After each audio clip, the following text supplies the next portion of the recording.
Tonight on Comicstorian, we're going to be doing an amazing Avengers storyline that is happening right now, the one that is setting up for the new direction of the Avengers, the event known as Avengers No Surrender. Today we're going to be covering issues 1 and 2. Hope you enjoy.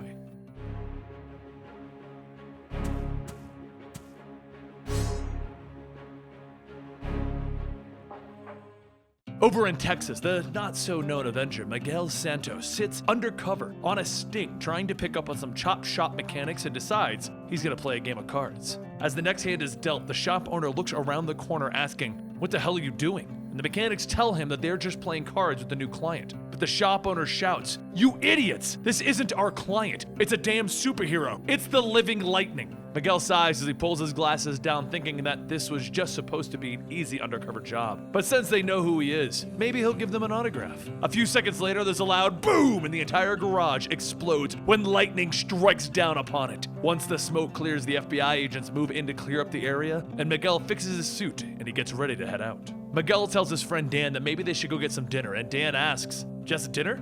Miguel laughs, saying that his poker face is bad, huh? And just as Dan tells him it's the worst, there's another explosion, but this time, not just in Texas, but also in New York. Across the globe, many costumed heroes are witnessing the earthquakes in what appears to be an alien invasion. With all of the chaos happening, Vision contacts Alpha Flight Station requesting a status report. Is there anything that they are seeing from space? Carol Danvers sits in space staring, and Puck says that Earth is gone. No Earth, no moon. Carol tells him to launch probes and implement long-range scans. Something has stolen their planet, and she wants to know what. Back on Earth, many of the heroes' communications begin to fail as they try to work out the details as to what is even happening. But as the heroes work to try and stop the disaster from claiming the lives of civilians, there's another shift in the ground. Along the fissure, Nadia Van Dyne and Edwin Jarvis are thrown off balance, and Nadia quickly suits up into her wasp costume. Jarvis tells Nadia that she needs to help who she can. He'll try to get to a safe place until all of this settles. She does just that, but as Jarvis begins to escape, he sees a young boy standing in the way of some of the falling debris. He rushes over to push the boy out of the way, and as the debris falls, it lands right on top of Jarvis. Over in San Diego, Rogue is working with her team to try and stop a massive tidal wave that is threatening to crash down on the beachfront and flood the surrounding areas. Janet Van Dyne asks if there's anything that they can do, and Johnny Storm tells her that he can try. As the wave starts to tower over everyone, Johnny focuses a blast of fire at the center of the wave to try and vaporize it. But as the water begins to part, Johnny exerts all of his energy, causing Janet to catch him by the leg, yelling that these wings are not meant for two people. However, the destruction is not just limited to these areas. New Mexico and Mount Vesuvius are also seeing their share of madness. While Citizen V, Roberto da Costa, and his team work on containing the erupting volcano, Tony Ho finishes the calibrations on her device and flips the switch. A giant bubble forms around the volcano and she yells, "There you go, one handy force field plug.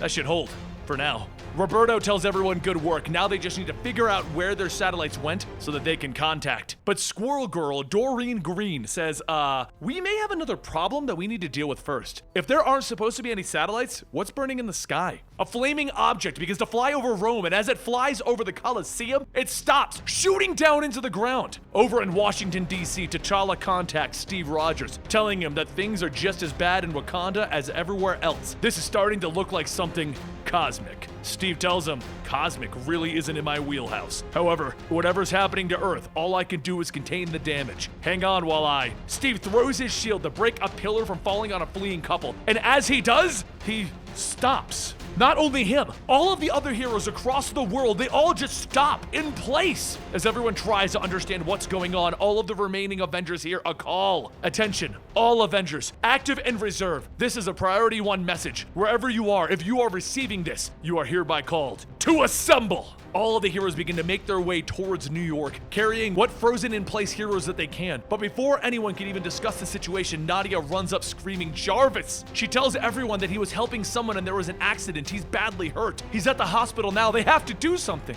Rogue tells her that they will do everything that they can for him, but right now, that means doing everything that they can for everyone else in the world. Jarvis would understand. Nadia asks, understand? After everything that he's done for us, he's not your priority? Well, I understand very well. And Nadia storms off. Beast follows behind her, stating that he'll go with her. With his medical training, he's sure that she'll let him come along. Quicksilver, Pietro, scoffs, telling Rogue that he's glad to see that she hasn't lost her leadership skills. And Rogue tells him, don't push it. Pietro asks, or what? You'll fire me again? Why did you even include me on the alerts? That's when a light shines and a voice says, Rogue didn't call everyone here. I did, and I'm sorry for being late. Everyone looks up gasping, asking if it could really be. The woman before them tells them yes. After all, you know what they say. Once an Avenger, and then Valerie Vector, Voyager, founding Avenger member, flies down. Meanwhile, over in Midtown Manhattan, Nadia and Beast begin to have scans on Jarvis. Nadia says that they can't let Jarvis die. He's been like a father to her. And Beast says that they will make sure that they take good care of him. But that's when Beast stops and says that these scans show something very, very wrong. Back in the Avengers mansion, Sam asks Valerie what their next move is going to be, and she says that yes, she is the one who called them together, but she isn't just going to take over the operation. There are many of them who may not even know who she is. Sam then asks, seriously? How couldn't any of us know who you are? You've been there since the beginning. Without you, there wouldn't have even been an Avengers team. Several of the members all begin to go over their favorite stories of Voyager, and that's when Hercules mentions that they haven't forgotten what happened. Voyager says that that's right. When she fought Victory, her powers to generate portals clashed with Victory's powers of electromagnetism, and she was thrown into the void of space. She was trapped and years began to pass, and when the Earth was stolen, somehow it jolted her to phase back into reality. The only thing that she knew is that the world needed the Avengers. She then goes on to state that she's been gone for a decade, but when it comes to good leadership, they already have what they need.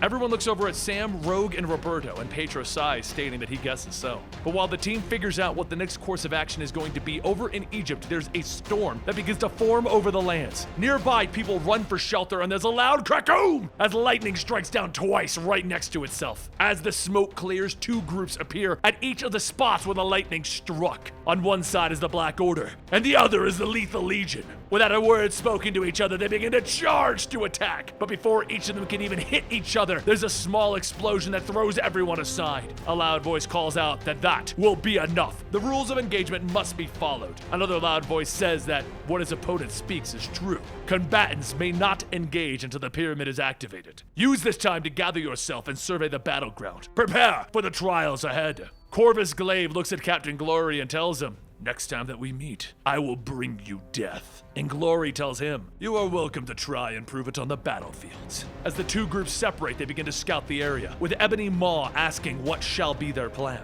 Corvus says the rules are clear. They cannot slay the other team until the match begins, but that does not mean that they're going to stand by and do nothing. This planet was chosen as the battleground because of its unique defensive properties. These designed obstacles were selected to make the game more interesting, so the Black Order will take the initiative and clear them off the board. Back in the mansion, Rogue and Roberto begin to argue over what team formations they should be sending out, whether they should work solo or in teams. Valerie says that everyone needs to stop bickering and work together. Right now, they need to create small teams to maximize their resources. Communication is going to be their biggest problem. No one's comms are working, and as she talks, there's a slight scree sound.